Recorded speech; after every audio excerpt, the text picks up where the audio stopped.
problem solving for meaningful issues, as you can see there. Applied creativity.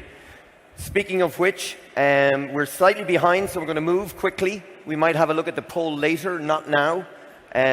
So can I call on stage Alex Kantrowitz from BuzzFeed, who's going to interview two very senior women from the advertising business, from Wolf Olins, the CEO, Sairah Ashman, and the Chief Creative Officer of Global of FCB, Susan Credle. A big warm round of applause for them, please.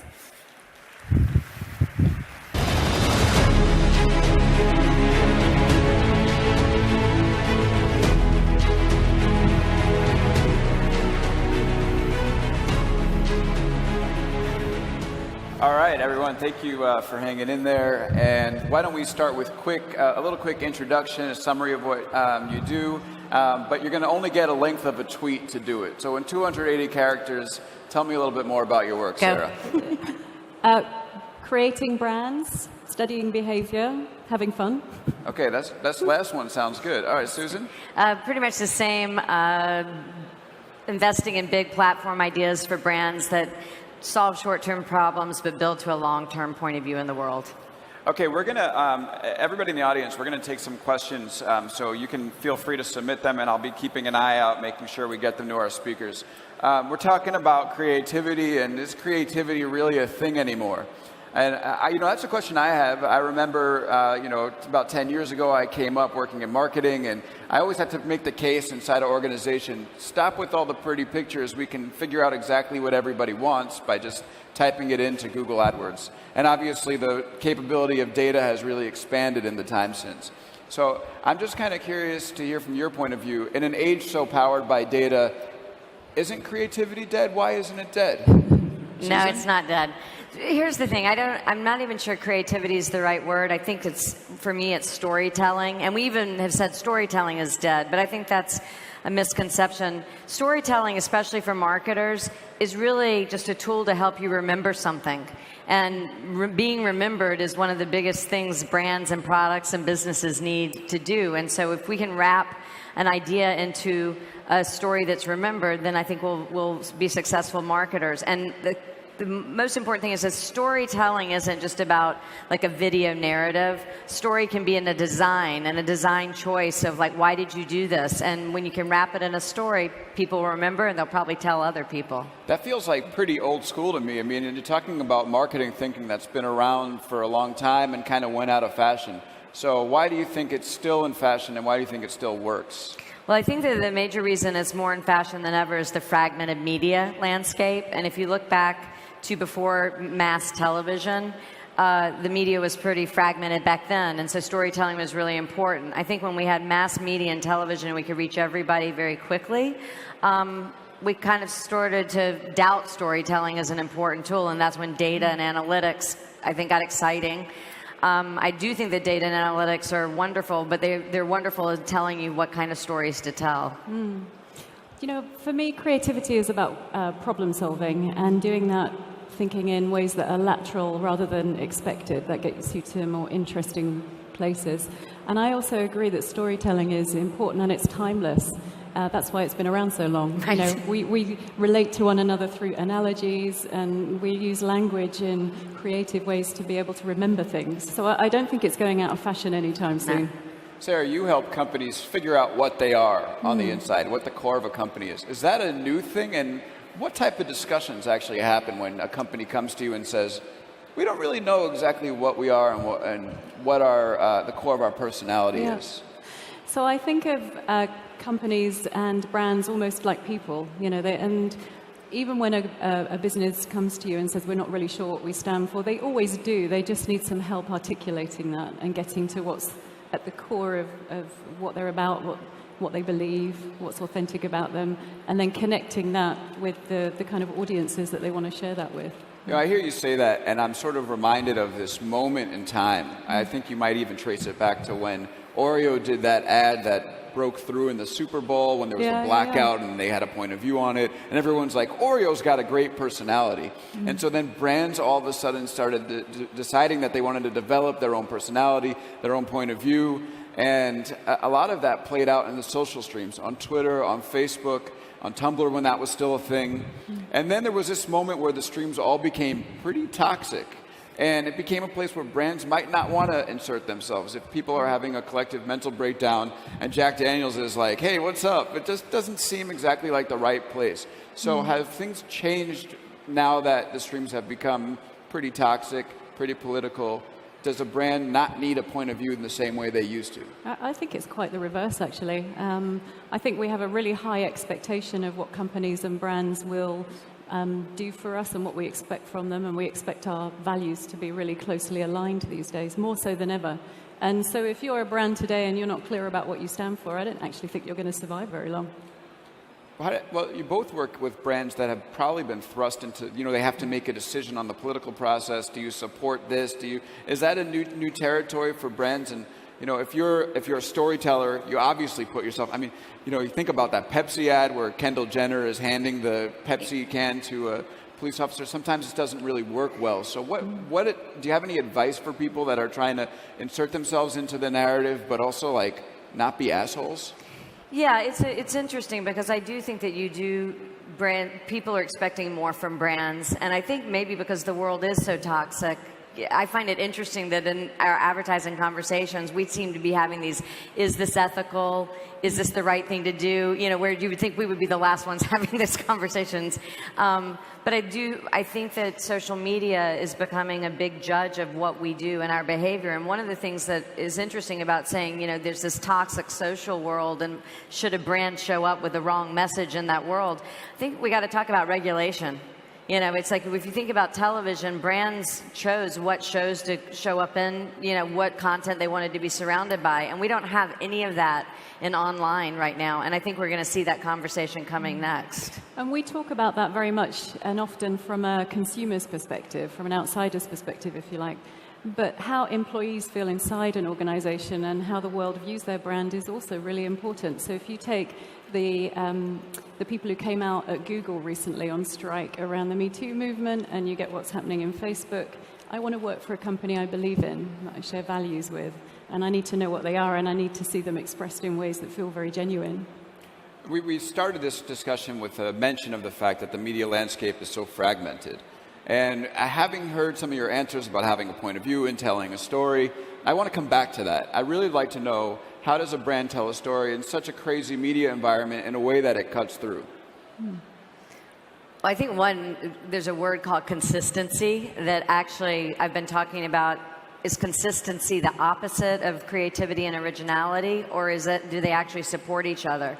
And I think that it's more important than ever to show up consistently about something, but the kind of ways that you talk about it vary depending on where you're showing up and who you're showing up to. But if you don't have a consistent point of view in the world, I think I read somewhere a couple of years ago that brands today, if they were people, would be diagnosed as psychotic. And I don't think you want to build a psychotic business or brand. So have some consistent things you say, but say them in creative, appropriate, interesting cultural ways. And that can change all the time. Sairah, how do you see that playing out in your work?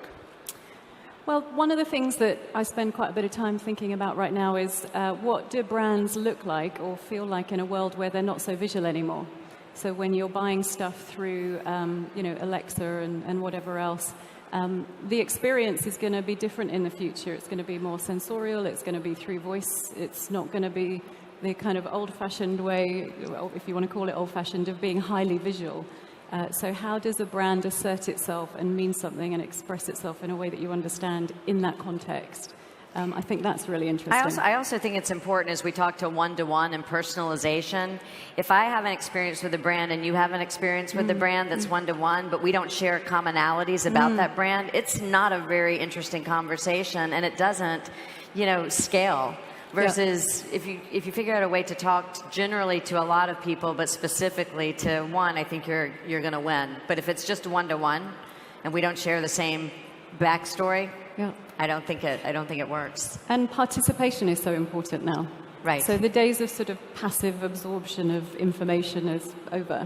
We want to be able to have a conversation. We want to be able to get involved, and for my view to show up in some way. It's actually easier because I think in the old days you had to come up with creative and stories that people would actually, as we would say, take back to the water cooler. Yep. You know, we actually had to create stuff that people not only would push like or share, they'd have to memorize it and then perform it for their friends. So I think it was actually harder, you know, before social media to get people to participate in your work. So I promised I would take a look at the questions from the audience. We have a great one here. And I kind of think it plays to what we've been talking about. We've talked about can data replace advertising and creativity? And then we talked about why creativity is important. So now let's talk about the blend of the two. So will AI in any way replace the human creativity process? It's interesting. I think AI is trying to become more human, and it weirds me out that humans are trying to figure out how to become more robotic.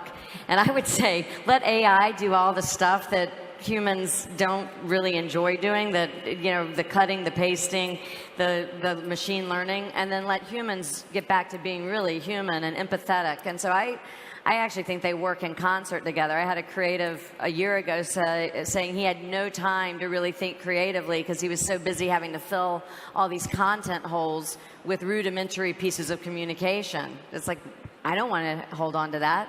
Let the AI do it. So I think they'll help each other. We'll help each other. I think we're in the early stages at the moment of AI development, so there's still a really big opportunity for us as humans to decipher what's useful in the data and be able to do something with that. But I'm also of the view that creativity can be learned, and so I do think that AI in the future will be creative in its own right, and that's going to throw up some really interesting provocations for all of us. So so for now, I think we're probably more creative. In the future, I think we'll collaborate with AI and get to more interesting places as a result. Yeah, it's interesting. Everybody says AI will free people up to be more creative, and they didn't really ask the question like, oh shit, what happens if the AI is creative itself?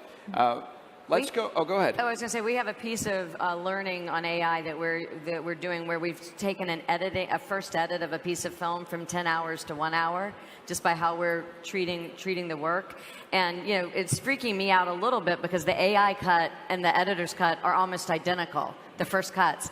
But the good news is it gives us time to think about music and voiceover. Do we want voiceover? And what words would we do? And to finesse, so the finessing and the craft becomes what takes the most time now versus it used to be getting to the first stage. So that's a great use of working together. Yeah.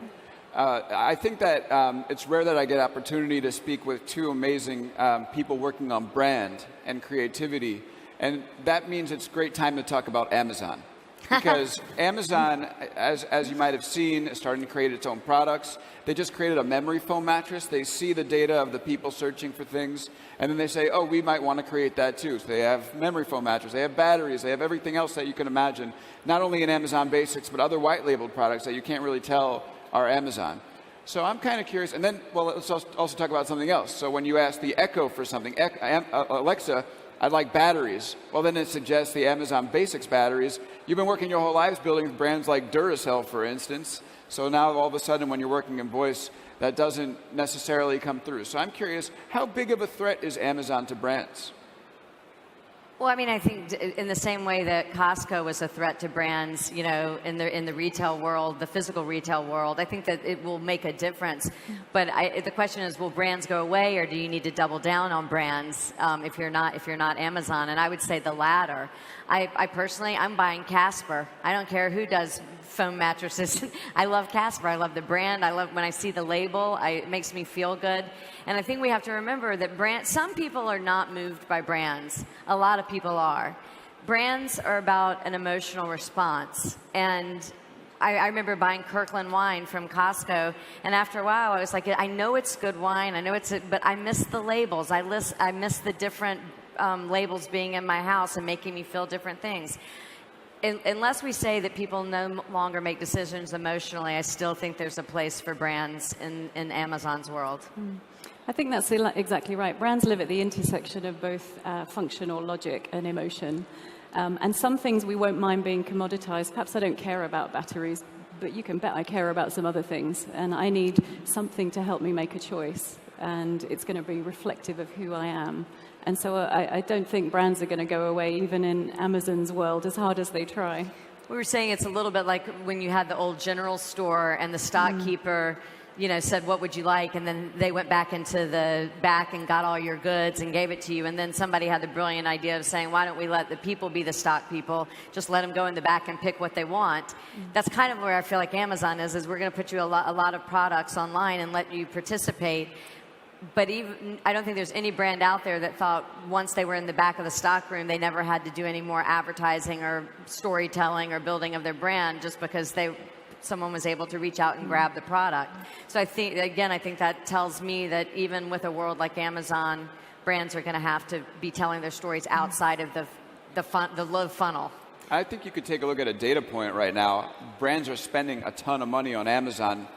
Clearly there's some need for them to get in that conversation, and they might see a threat. So. Well, and like you said about voice, more than ever, you need to be able to say, Duracell batteries, Alexa, you're not shopping for me, Yeah. so... Amazon, I think, needs to be very careful about this kind of race to the bottom, too. What happens when they've optimized everything and all these brands have disappeared? Who's consuming, who's buying what at that point, and who's making money from it? That will have to be answered as a business model question as much as anything. I think that's a beautiful point, which is I always say that brands are basically taking usually a commodity and bringing more value so that you can charge a little more. People want to pay them more for that emotional extra they get, which means it can be reinvested in your people at your company, your R&D, and we forget that side of the story when we're cutting brands down to no importance. Okay, great. I think we have time for a lightning round. You want to do a lightning round? Okay. All right. Let's see. Hopefully I still have the paper here. Got it. Okay. Uber or Lyft? Uber, we just rebranded them. Lyft. All right. We got conflict on the stage. I love it. Lisbon or Dublin? Oh, Lisbon. That's a tough question. Good answer. Sorry, Patty. All right. Amazon Echo or Google Home?